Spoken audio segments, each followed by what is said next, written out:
Welcome back to Tactical Forecast, where we're going to be talking about the Battle of Westerplatte. Firstly, this battle started on September 1st, 1939, as a pivotal moment in history.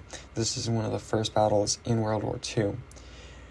Westerplatte was a small Polish outpost located at the entrance of the Danzig harbor, a crucial point for Poland.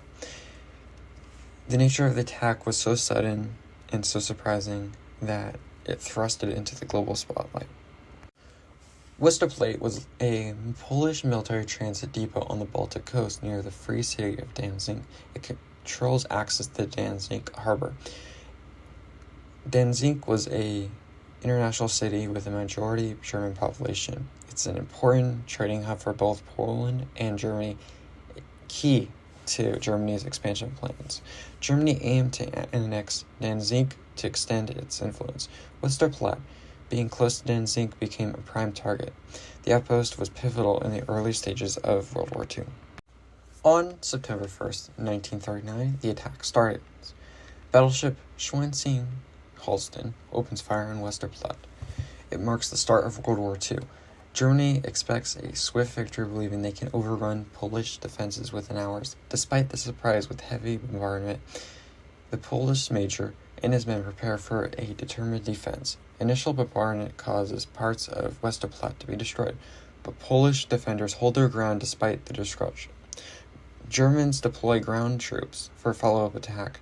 Polish forces successfully repel the advancing German troops.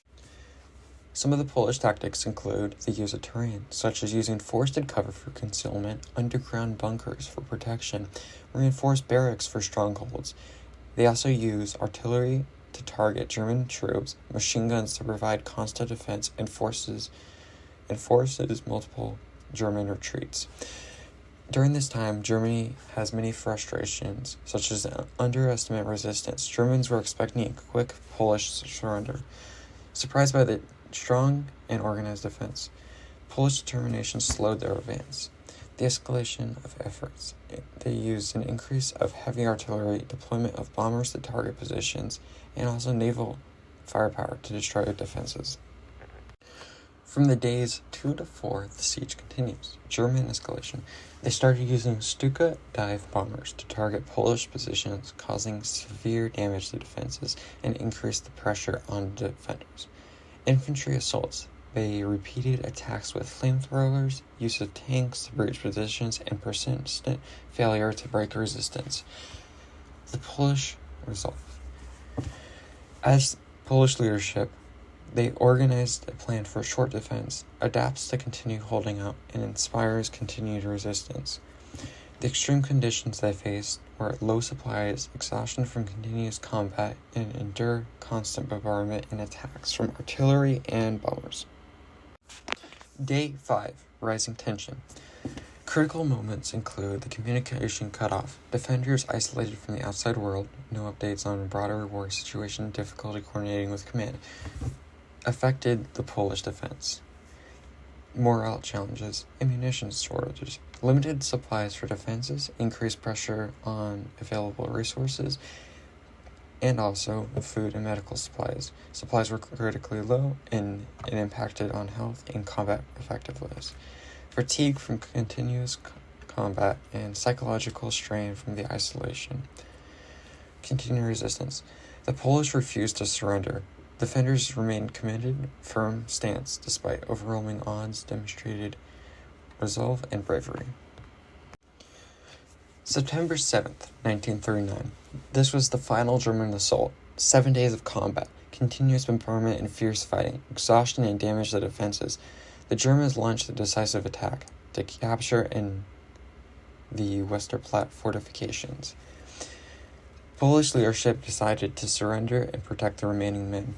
This weighs the loss of life against the chances of further resistance. German respect. Impressed by the prolonged Polish defense, they agreed to honorable surrender terms.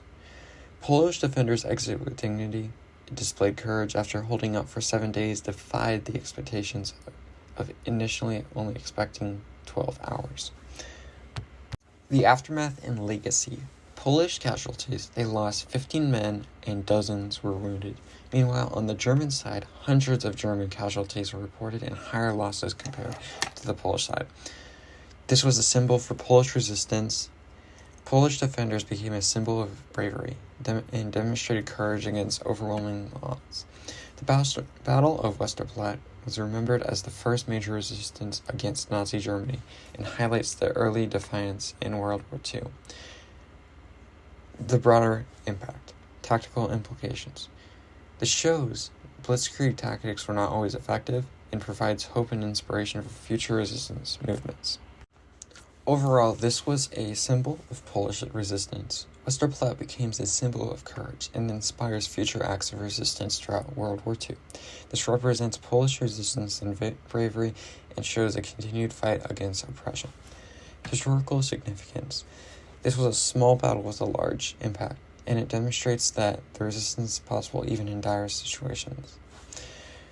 This shows the power of defiance along an overwhelming odds. And this highlights the spirit of resistance in history. Throughout, it was a small battle. Westerplatte's courage and resilience throughout history emphasizes the message of hope and resistance, and encourages viewers to reflect on the story. Thank you for listening to this Battle of Westerplatte, and please like and subscribe.